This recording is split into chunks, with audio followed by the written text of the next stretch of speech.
Hi ಎಲ್ಲರಿಗೂ ನಮಸ್ಕಾರ. Welcome back to my channel.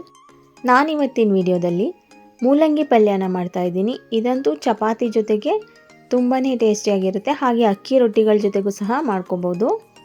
ಕೆಲವರಿಗೆ ಮೂಲಂಗಿ ಅಂದರೆ ಇಷ್ಟ ಆಗೋದಿಲ್ಲ. ಈ ರೀತಿ ಪಲ್ಯನ ಮಾಡ್ಕೊಳ್ಳಿ, ಮೂಲಂಗಿಯಿಂದ ಮಾಡಿದ್ದೀವಿ ಅಂತ ಅನಿಸೋದೇ ಇಲ್ಲ. ತುಂಬಾ ಟೇಸ್ಟಿಯಾಗಿರುತ್ತೆ ಮತ್ತು ಮಾಡೋದು ಕೂಡ ತುಂಬ ಸುಲಭ. ಹಾಗಿದ್ರೆ ಬನ್ನಿ ಮೂಲಂಗಿ ಪಲ್ಯನ ಹೇಗೆ ಮಾಡೋದು ನೋಡೋಣ. ನಾನಿಲ್ಲಿ ಪಲ್ಯಗೋಸ್ಕರ 4 ಮೂಲಂಗಿನ ತೊಗೊಂಡಿದ್ದೀನಿ. ಮೂಲಂಗಿನೆಲ್ಲ ಸಿಪ್ಪೆ ತೆಗೆದು ಸಣ್ಣದಾಗಿ ಕಟ್ ಮಾಡ್ಕೊತಾ ಇದ್ದೀನಿ. ಮೂಲಂಗಿನೆಲ್ಲ ಕಟ್ ಮಾಡ್ಕೊಂಡಿದ್ದಾಗಿದೆ. ನಂತರ ನಾನು ಒಗ್ಗರಣೆ ಮಾಡ್ಕೊತಾ ಇದ್ದೀನಿ. ಪ್ಯಾನ್ನ ಬಿಸಿ ಮಾಡೋಕ್ಕಿಟ್ಟು ಬಿಸಿ ಆದ ನಂತರ 2 ಸ್ಪೂನ್ ಎಣ್ಣೆನ ಹಾಕ್ಕೊಂಡಿದ್ದೀನಿ. ಎಣ್ಣೆ ಕಾದ ನಂತರ 1 ಸ್ಪೂನ್ ಸಾಸಿವೆ, 2 ಒಣಮೆಣಸಿನ್ಕಾಯಿ, ನೀವು ಬೇಕಿದ್ದರೆ ಹಸಿಮೆಣಸಿನ್ಕಾಯಿ ಸಹ ಹಾಕೋಬೋದು, ಸ್ವಲ್ಪ ಕರಿಬೇವು ಸೊಪ್ಪು, ಸಣ್ಣದಾಗಿ ಕಟ್ ಮಾಡಿ ಇಟ್ಕೊಂಡಿರೋ ಈರುಳ್ಳಿ. ನಾನಿಲ್ಲಿ 2 ಈರುಳ್ಳಿನ ಕಟ್ ಮಾಡಿ ಹಾಕ್ಕೊಂಡಿದ್ದೀನಿ. ಈರುಳ್ಳಿನ 1 ನಿಮಿಷ ಫ್ರೈ ಮಾಡ್ಕೋಬೇಕು.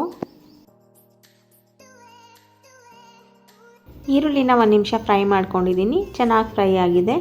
ನಂತರ ಇದಕ್ಕೆ ಸಣ್ಣದಾಗಿ ಕಟ್ ಮಾಡಿ ಇಟ್ಕೊಂಡಿದ್ವಲ್ಲ ಮೂಲಂಗಿ, ಅದನ್ನು ಸೇರಿಸ್ಕೊತಾ ಇದ್ದೀನಿ. ಮೂಲಂಗಿ ಸಹ ಅಷ್ಟೇ 30 ಸೆಕೆಂಡ್ ಎಣ್ಣೆನಲ್ಲೇ ಫ್ರೈ ಮಾಡ್ಕೋಬೇಕು. ಮೂಲಂಗಿ ಫ್ರೈ ಆದ ನಂತರ ಅರ್ಧ ಸ್ಪೂನ್ ಅರಿಶಿನ ಪುಡಿ, ರುಚಿಗೆ ತಕ್ಕಷ್ಟು ಉಪ್ಪನ್ನು ಸೇರಿಸ್ಕೊಂಡು ಒಂದು ಸಲ ಚೆನ್ನಾಗಿ ಮಿಕ್ಸ್ ಮಾಡ್ಕೋಬೇಕು. ಮಿಕ್ಸ್ ಮಾಡಾದ ನಂತರ ಲಿಡ್ನ ಕ್ಲೋಸ್ ಮಾಡಿ ಸಣ್ಣ ಊರಿನಲ್ಲಿ 3 ರಿಂದ 4 ನಿಮಿಷ ಬೇಯಿಸ್ಕೋಬೇಕು. ಮೂಲಂಗಿ ಬೇಯೋದ್ರೊಳಗಡೆ ಪಲ್ಯಗೆ ಒಂದು ಪುಡಿನ ರೆಡಿ ಮಾಡ್ಕೋತಾ ಇದ್ದೀನಿ.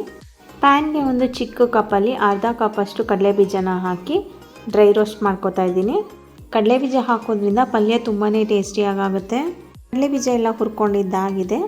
ನಂತರ ಇದ್ರ ಸಿಪ್ಪೆನೆಲ್ಲ ತೆಗೆದು ಮಿಕ್ಸರ್ ಜಾರ್ಗೆ ಹಾಕೋತಾ ಇದ್ದೀನಿ. ಅದ್ರ ಜೊತೆ 4 ಒಣಮೆಣಸಿನ್ಕಾಯಿ, 1 ಸ್ಪೂನ್ ಜೀರಿಗೆ, ಸ್ವಲ್ಪ ಕರಿಬೇವು ಸೊಪ್ಪು, ಸ್ವಲ್ಪ ಹುಣಸೆಹಣ್ಣು, ಇದು ಜಾರ್ಗೆ ಸಿಕ್ಕಾಕೋಬಾರ್ದು ಅಂತ ಕಟ್ ಮಾಡಿ ಹಾಕ್ಕೊಂಡಿದ್ದೀನಿ. ಹಾಗೆ ಸ್ವಲ್ಪ ಬೆಳ್ಳುಳ್ಳಿ, ಇಷ್ಟನ್ನು ತರಿಯಾಗಿ ಪೌಡರ್ ಮಾಡ್ಕೋಬೇಕು. ಪುಡಿ ಮಾಡ್ಕೊಂಡಿದ್ದಾಗಿದೆ, ನೋಡ್ಬೋದು ತರಿಯಾಗಿ ಪೌಡರ್ ಮಾಡ್ಕೊಂಡಿದ್ದೀನಿ. ನಾನು ಇದಕ್ಕೆ ನೀರು ಸೇರಿಸಿಲ್ಲ. ಮೂಲಂಗಿ ಸಣ್ಣ ಊರಿನಲ್ಲಿ 3 ರಿಂದ 4 ನಿಮಿಷ ಬೆಂದಿದೆ. ಒಂದ್ಸಲ ಚೆಕ್ ಮಾಡ್ಕೊಳ್ಳೋಣ ಬೆಂದಿದೆಯಾ ಅಂತ. ಬೆಂದಿಲ್ಲ ಅಂದರೆ ಇನ್ನೊಂದು ಸ್ವಲ್ಪ ಬೇಯಿಸ್ಕೋಬೇಕು. ನಾನಿಲ್ಲಿ 3 ರಿಂದ 4 ನಿಮಿಷ ಬೇಯಿಸಿದ್ದೀನಿ ಅಷ್ಟೇ. ಮೂಲಂಗಿ ಎಲ್ಲ ಚೆನ್ನಾಗಿ ಬೆಂದಿದೆ. ನಂತರ ಇದಕ್ಕೆ ನಾವು ಕಡಲೆಬೀಜ ಎಲ್ಲ ಹಾಕಿ ಪೌಡರ್ ಮಾಡ್ಕೊಂಡ್ವಲ್ಲ, ಆ ಪುಡಿನ ಸೇರಿಸ್ಕೊತಾ ಇದ್ದೀನಿ. ಅದನ್ನು ಹಾಕ್ಕೊಂಡು ಒಂದು 30 ಸೆಕೆಂಡ್ ಚೆನ್ನಾಗಿ ಮಿಕ್ಸ್ ಮಾಡ್ಕೋಬೇಕು. ತುಂಬ ಏನು ಬೇಯಿಸೋದು ಬೇಡ, ಮೂಲಂಗಿ ಎಲ್ಲ ಚೆನ್ನಾಗಿ ಬೆಂದಿರುತ್ತೆ. ನಾವು ರುಬ್ಕೊಂಡಿರೋ ಪುಡಿನ ಹಾಕಿ ಮಿಕ್ಸ್ ಮಾಡಿಕೊಂಡ್ರೆ ಸಾಕಾಗುತ್ತೆ.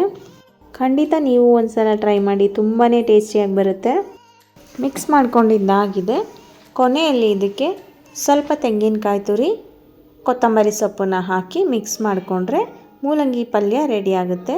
ನಿಮಗೆಲ್ಲ ಈ ರೆಸಿಪಿ ಇಷ್ಟ ಆಗಿದ್ದರೆ ಪ್ಲೀಸ್ ಒಂದು ಲೈಕ್ ಕೊಡಿ, ಹಾಗೆ ಒಂದು ಕಮೆಂಟ್ ಮಾಡಿ, ಮತ್ತು ನಿಮ್ಮ ಫ್ಯಾಮಿಲಿ ಫ್ರೆಂಡ್ಸಿಗೆಲ್ಲ ಶೇರ್ ಮಾಡಿ. Thank you.